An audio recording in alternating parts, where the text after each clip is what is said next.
Well, a very good morning to you, Yuveka, and I'm hoping that we are going to try and make sense of that for not just for you, but also for the viewers. And I have with me, as you've mentioned, Angelo Fick, who is our ENCA senior researcher.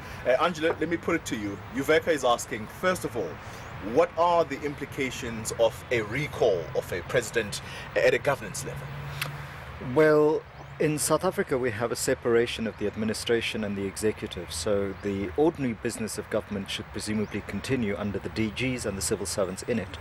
But what we have, I think, at the higher level is the need for the president to signal when he resigns, whether he's resigning to the Speaker of Parliament, and then a caretaker administration would have to be kicked in for the few hours in between the resignation of the President of the Republic of South Africa and the election of the new President through the caucus and the National Assembly.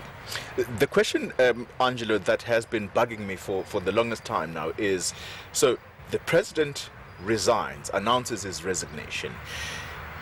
Who then takes over? Does the president announce that the person who will be taking over subsequent to his resignation is going to be so-and-so, or is that going to be the duty of Parliament or perhaps the Speaker? Who immediately takes over, and how do they do that? So if the president tenders his resignation and the Speaker of Parliament, he has to tender it to her because he was elected in Parliament. He was not elected by us directly. We have a system where we as the citizens and voters elect a party, and the party then goes into Parliament and MPs vote for who they want to be president. So people must remember how we got to that process in 2014. Once Jacob Zuma submits his resignation to Baleka Mbete, she announces it and then indicates who the acting president is until a new president is elected by Parliament. And so this is a complicated process. This is the first time, or presumably will be the first time, that only one person will resign, because let's not forget, when Thabo Mbeki was recalled, he resigned, but several members of his cabinet, including his then deputy president, resigned, which left the country without a caretaker president that could immediately be appointed as the deputy.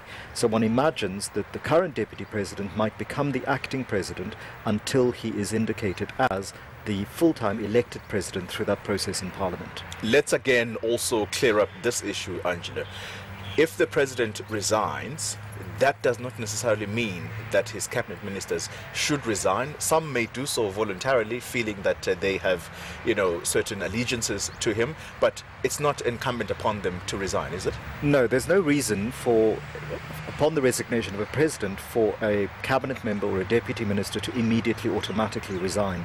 They may choose to do so, having decided that they served at the request of and on the instruction of the man who's just resigned, and would want to give the new incoming president a clean slate and have a cleaner shift in power in that way.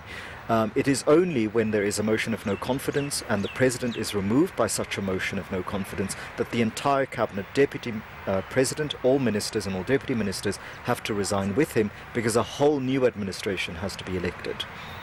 Angelo, while we're talking about the issue of resignations, we know that there hasn't been one just yet. The ANC has made it clear that it expects President Jacob Zuma to resign today.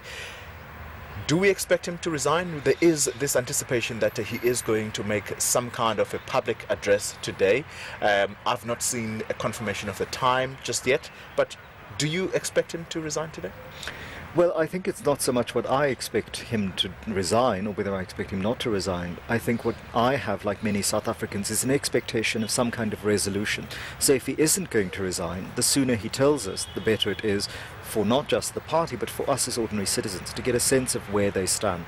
I think the party would want him to be the loyal and dedicated, obedient cadre that they keep insisting that any instruction that comes from the NEC, every cadre has always followed up on. So they would expect him to actually do as he's been instructed, follow the recall notice and tender his resignation. Now, I know that we have listened yesterday to Ace Magashule, the Secretary General, saying, but there's still room to maneuver, there's still a party, they will still negotiate, but they expect. So they're using diplomatic language for what is increasingly sounding like a demand and an instruction. So even though they're using the words like negotiation, they expect a response. They don't say they expect a resignation, they expect a response. And as you've indicated when you spoke to the Deputy Secretary General, she said if he does not respond, in other words resign today, they will send another moment of approaching him with another disputation to say, please, could you do this? And so I think there is an expectation that he must respond to the recall notification in the positive by indicating that he's going to leave, because that would, I think, be less damaging to the party at this juncture. All right, for the moment, we're going to press the pause button. And of course, the Deputy Secretary General mentioning to me yesterday, Yuveka, that the decision of the National Executive Committee of the ANC is not reversible, and therefore President Jacob Zuma sooner or later will have to tender that resignation. And just as I was listening, coming here, Yuveka, people have lots and lots of expectations, and of course they're saying that this possibly could be the best Valentine's gift for for the country if President Jacob Zuma does indeed decide to resign. Yuveka. Yes, it will be.